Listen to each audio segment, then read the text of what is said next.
The White Slipper.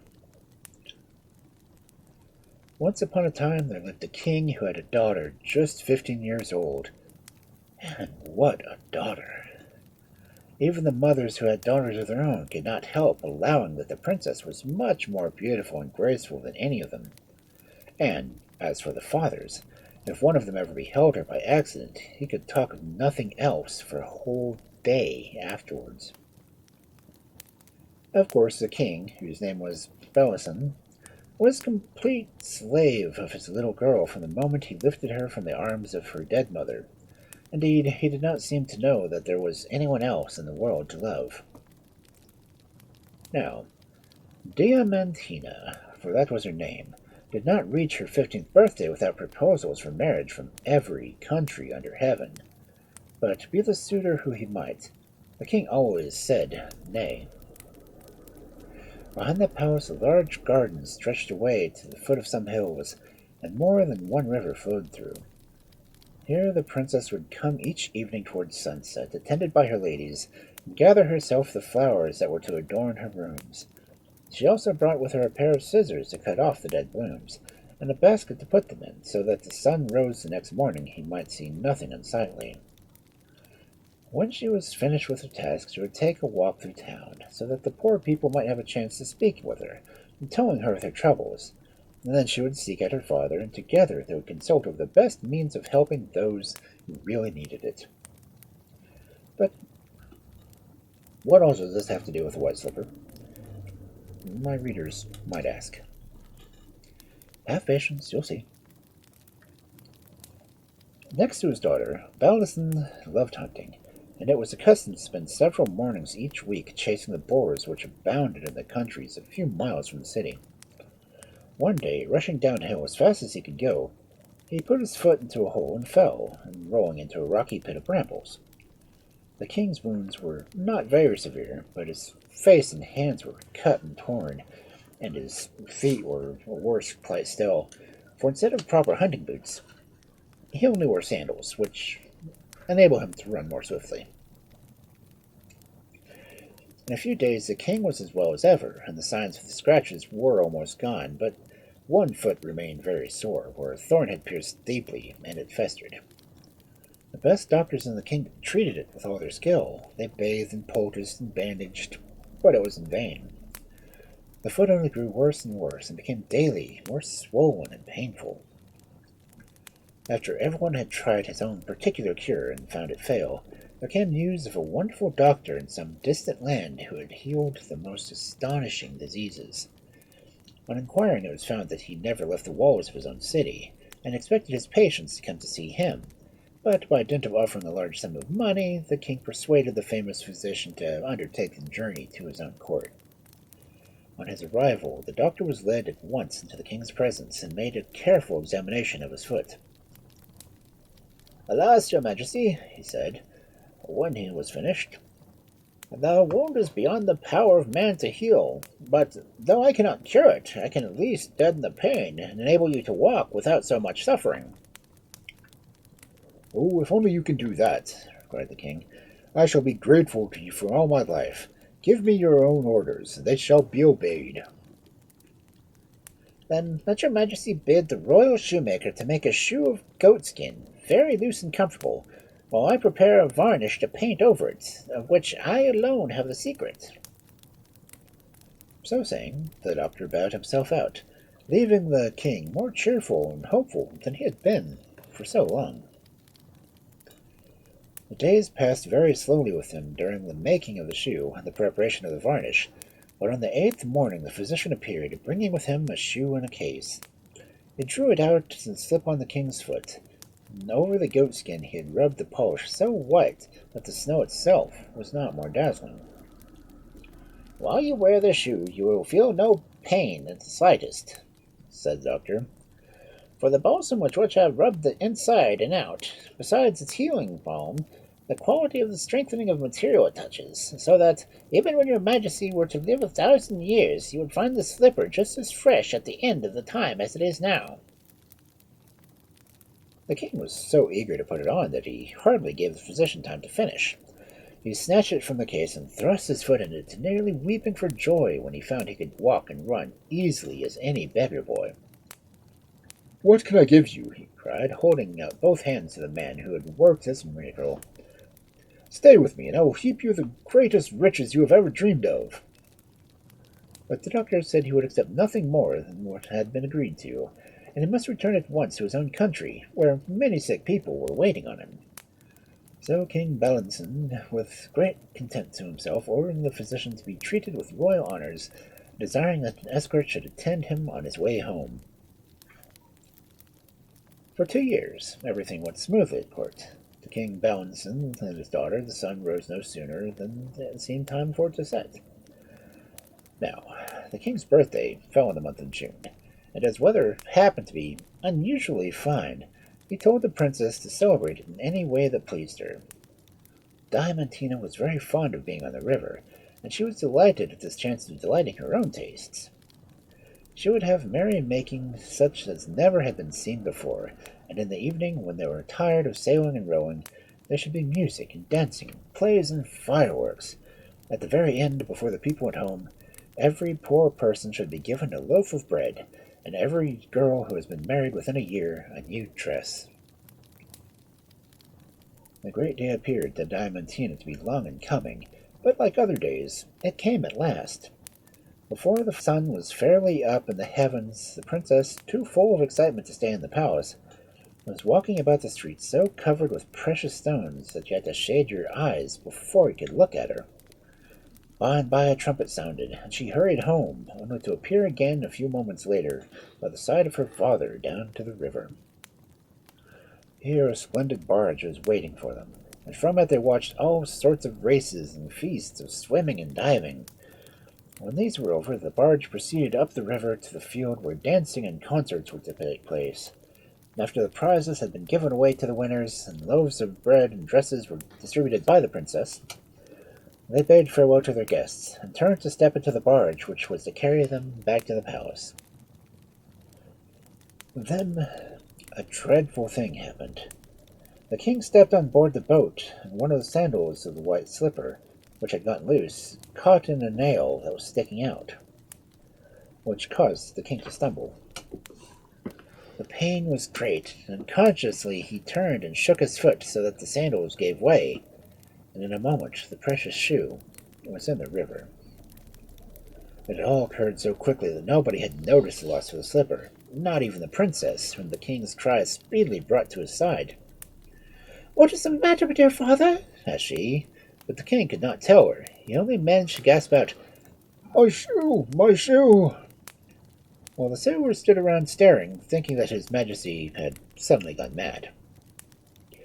Seeing her father's eyes fixed on the stream, Diamantina looked hastily in that direction. There, dancing on the current, was the point of something white, which became more and more distant the longer they watched it. The king could bear the sight no more. Besides, now that the healing ointment and the shoe had been removed, the pain of his foot was as bad as ever. He gave a sudden cry and staggered, and fell over the bulwarks into the water. In an instant the river was covered with bobbing heads, all swimming their fastest toward the king, who had been carried far down by the swift current. At one length one swimmer, stronger than the rest, seized hold of his tunic and drove him to the bank, where 1,000 eager hands were ready to haul him out. He was carried, unconscious, to the side of his daughter, who had fainted with terror on seeing her father disappear below the surface, and together they were placed in the coach and driven to the palace, where the best doctors in the city were awaiting their arrival. In a few hours the princess was well as ever, but the pain, the wetting, the shock of an accident, all severely told on the king, and for 3 days he lay in a high fever. Meanwhile his daughter herself, nearly mad with grief, gave orders that the white slipper should be sought for far and wide, and so it was. But even the cleverest divers could find no trace of it at the bottom of the river. When it became clear that the slipper must be carried out to the current of the sea, Diamantina turned her thoughts elsewhere, and sent messengers in search for the doctor who had brought relief to her father, begging him to make another slipper as fast as possible to supply the place of the one which was lost. But the messengers returned with the sad news But the doctor had died some weeks before, and what was worse, his secret had died with him. In his weakness, this intelligence had such an effect on the king that the physicians feared he would become as ill as before. He could barely be persuaded to touch food, and all night long he lay moaning, partly with pain and partly at his own folly for not having begged the doctor to make him several dozens of white slippers, so that in the case of accidents might happen he would have one to put on. However, by and by he saw that it was no use weeping and wailing, and commanded that they should search for his lost treasure more diligently than ever. What a sight the river banks presented in those days! It seemed as if all the people in the country were gathered on them. But this second search was no more fortunate than the first, unless the king issued a proclamation that whoever found the missing slipper should be made heir to the crown, and should marry the princess. Now, many daughters would have rebelled at being disposed of in such a manner, and it was admitted that Diamantina's heart sank when she heard what the king had done. Still, she loved her father so much that she desired his comfort more than anything else in the world, so she said nothing, and only bowed her head. Of course, the result of the proclamation was that the river banks became more crowded than ever, for all the princess's suitors from distant lands flocked to the spot, each hoping he might be the lucky finder. Many times a shining stone at the bottom of the stream was taken for the slipper itself, and every evening saw a band of dripping, downcast men turning homewards. But one youth always lingered longer than the rest, and at night you could still see him engaging in the search, though his clothes stuck to his skin and his teeth chattered. One day when the king was lying on his bed, racked with pain, he heard the noise of a scuffle in the antechamber. He rang a golden bell that stood by his side to summon one of his servants. "Sire," answered one of the servants, when the king inquired what was the matter, "the noise you heard was caused by a young man from the town, who has had such impudence to come here and ask if he may measure your majesty's foot, as to make you another slipper in place of the lost one." "And what have you done with the youth?" said the king. "The servants pushed him out of the palace, and added a few blows to teach him not to be so insolent," replied the man. "Then they did very ill," replied the king, with a frown. "He came here from kindness, and there was no reason to maltreat him." "Oh, my lord, he had the audacity to touch his majesty's sacred person, for he, a good-for-nothing boy, a mere shoemaker's apprentice, perhaps, and even if he could to make shoes to perfection, there would be no use without the soothing balm." The king remained silent for a few moments. Then he said, "Never mind, go and fetch the youth and bring him to me. I will gladly try any remedy that may relieve my pain." So, soon afterwards, the youth, who had not gone far from the palace, was caught and ushered into the king's presence. He was tall and handsome, and though he professed to make shoes, his manners were good and modest, and he bowed low as he begged the king not only to allow him to measure his foot, but also suffer him to place a healing plaster over the wound. Valentin was pleased with the young man's voice and appearance, and thought that he looked as if he knew what he was doing, so he stretched out his bad foot, which the youth examined with great attention, then gently laid on the plaster. Very shortly the ointment began to soothe the sharp pain, and the king, whose confidence increased every moment, begged the young man to tell him his name. "I have no parents. They died when I was 6, sire," replied the youth modestly. "Everyone in town calls me Guillermo, because when I was little I went singing through the world in spite of my misfortunes. Luckily for me, I was born to be happy." "And you really think you can cure me?" asked the king. "Completely, my lord," answered Guillermo. "And how long do you think it will take?"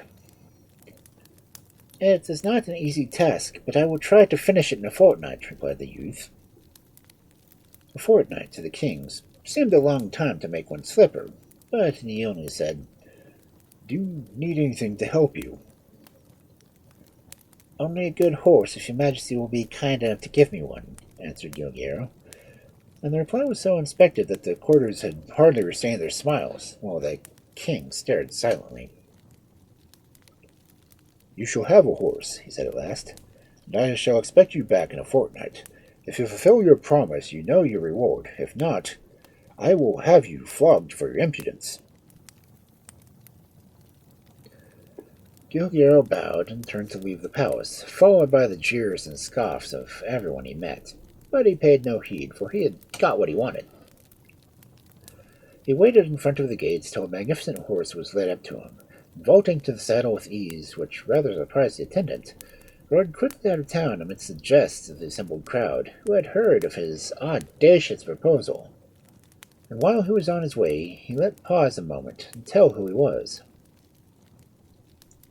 Both mother and father had died before the boy was 6 years old, and he had lived for many years with his uncle, whose life had been passed in study of chemistry. He could leave no money to his nephew, as he had a son of his own, and he taught him all he knew. And at his death, Gilguero entered the office, where he worked for many hours daily. In his spare time, instead of playing with the other boys, he passed hours poring over books. Because he was timid and liked to be alone, he was held by everyone to be, well, a little mad. Therefore, when it became known that he had promised to cure the king's foot, and had ridden away, no one knew where, a roar of laughter and mockery rang through the town, and jeers and scoffing words were sent after him. But if only they had known where Gilguero's thoughts were when they thought him madder than ever. The real truth was that, on the morning when the princess had walked through the streets before making holiday on the river, Gilguero had seen her from his window, and had fallen in love with her straight away. Of course, he felt quite hopeless. It was absurd to imagine that apothecary's nephew could ever marry a king's daughter, so he did his best to forget her, and study harder than before, until the royal proclamations suddenly filled him with hope. When he was free, he no longer spent the precious moments poring over books, but like the rest, he might have been seen wandering along the banks of the river, or diving into the stream after someone had lay glistening in clear water, which often turned out to be a white pebble or maybe a bit of glass. At the end, he understood that it was not the river that he could win the princess, and turning to his books for comfort, he studied even harder. There's an old proverb that says, "Everything comes to him who knows how to wait." It is not all men who know how to wait, any more than it is all men who learn by experience. But Gilguero was one of few who, instead of thinking his life wasted because he could not have the thing he wanted most, he tried to busy himself in other directions. So one day, when he expected it least, his reward came to him. He happened to be reading a book many hundreds of years old, which told of remedies of all kinds of diseases. Most of them he knew, and he merely invented by old women, who sought to prove themselves wiser than other people. But at length he came to something which caused him to sit up straight in his chair, and made his eyes brighten. There was this description of a balsam, which would cure every kind of sore wound, distilled from a plant only to be found in a country so distant that it would take a man on foot 2 months to go and come back. When I say that the book declared that the balsam could heal every sort of sore, there were a few against which it was powerless, and it gave certain signs of which these might be known. This was the reason why Gilguero demanded to see the king's foot before he would undertake to cure it, and to obtain admittance he gave Outwood was shoemaker. However, the dreaded signs were absent, and his heart bounded at the thought that the princess was within reach. Perhaps she was, but a great deal had yet to be accomplished, and he allowed himself a very short time in which to do it. He spared his horse only so much as was needful, yet it took him 6 days to reach the spot where the plant grew. A thick wood lay in front of him, and then fastened the bridle gently to a tree, he flung himself on his hands and knees and began to search for his treasure. Many times he fancied it was close to him, and many times it turned out to be something else, but at last, when the light was fading and he had almost given up hope, he came upon a large bed of a plant right under his feet. Trembling with joy, he picked every scrap he could see and placed it into his pocket. Then, mounting his horse, he galloped quickly back towards the city. It was night when he entered the gates, and the 15th days allotted were not up until the next day. His eyes were heavy with sleep, and his body ached with a long strain, but without pausing to rest, he kindled a fire on his hearth, and quickly filling a pot with water, he threw in the herbs and let them boil. After that, he lay down and fell sound asleep. The sun was shining when he woke, and he jumped up and ran to the pot. The plant had disappeared, and in its stead was a thick syrup, just as the book had said there would be. He lifted the syrup out with a spoon, and after spreading it in the sun until it was partly dry, poured it into a small flask of crystal. Next, he washed himself thoroughly and dressed himself in his best clothes. And putting the flask in his pocket, he set out to the palace and begged to see the king without delay. Now, Valentin, whose foot had been much less painful since Gilguero had wrapped it in the plaster, was counting the days to see the young man's return. When he was told that Gilguero was there, he ordered him to admit it at once. As he entered, the king raised himself eagerly on his pillows, but his face fell when he saw no signs of a slipper. "You've failed, then?" he said, throwing up his hands in despair. "I hope not, your majesty. I think not," answered the youth, and drawing the flask from his pocket, he poured 2 or 3 drops onto the wound. "Repeat this for 3 nights, and you will find yourself cured," he said. Before the king had time to thank him, he bowed himself out. Of course, the news spread through the city, and men and women never tired of calling Gilguero an impostor, and prophesied that at the end of 3 days would see him in prison, if not on the scaffold. But Gilguero paid no heed to their hard words, and no more did the king, who took care that no hand but his own should apply the healing balsam. On the 4th morning the king awoke, and instantly stretched out his wounded foot that he might prove the truth or falsehood of Gilguero's recipe. The wound had certainly cured that side. But how about the other? Yes, that was cured also, and not even a scar was left to show where it had been.